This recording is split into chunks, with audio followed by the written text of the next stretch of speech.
Ayun, may nagtanong dito. Sabi niya ganito, Dok, bakit kaya tumataas ang blood sugar ko ngayong tag-init kahit na hindi naman ako nakain ng matatamis? Guys, baka hindi ninyo alam na ang mismong pag-init ng panahon ay maaaring nagpapataas ng inyong blood sugar. Hindi kayo pag-usapan natin yan. Welcome sa Ask Doc Dex. Tuwing summer, may mga ilang diabetikong pasyente natin ang naguguluhan at napapraning.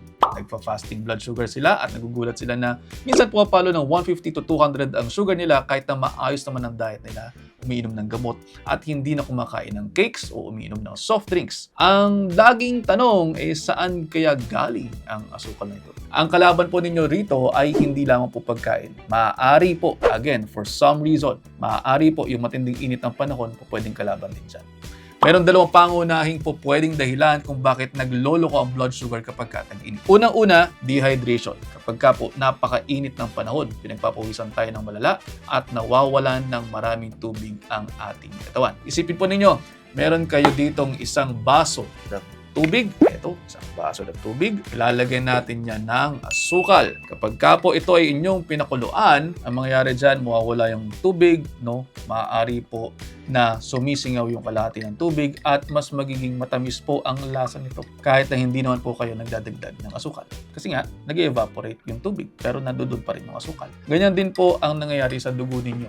Kapag dehydrated kayo, nababawasan po yung tubig, mas nagiging concentrated ng asukal sa bawat milliliters ng dugo na meron kayo, kaya tumataas. Next, meron din po tayong tinatawag na heat stress. Kapag po nakakaranas ng katawan ng sobrang init, itinuturing po niya itong isa sa mga physical stress. Kapag po nasa stress ang ating katawan, nagre-release ang ating adrenal glands ng mga fight or flight hormones, halimbawa yung cortisol at yung adrenaline. Ang trabaho po ng ating mga hormones na ito ay protektahan tayo.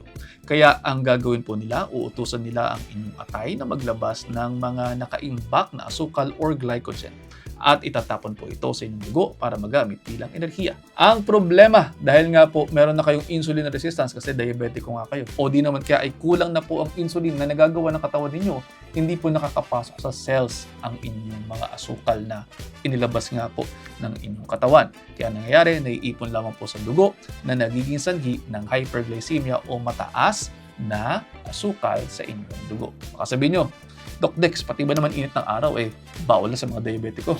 Kalma lang kapatid, hindi po ninyo kinakailangan magkulong sa freezer. Ang dapat po ninyo gawin ay proper hydration. Hindi po sapat ang 8 baso lamang kapag po tag-init, lalo na kung kayo ay nasa labas o nagtatrabaho sa labas at mainit nga talagang panahon. Uminom ng mas maraming tubig bago pa man po kayo makaramdam ng mas matinding uhaw para hindi po naglalapot ang inyong dugo. Iwasan din po ang pag-inom ng kape at alak tuwing tanghaling tapat dahil diuretic ang mga ito, mas lalo kayong papaihiin at i-dehydrate. At higit sa lahat, i-monitor po ang inyong mga blood sugar ng mas madalas ngayong summer at panatilihin po ang inyong mga gamot at insulin sa isang malamig na lugar dahil nasisira po ang bisa ng insulin kapag nabibilad sa init.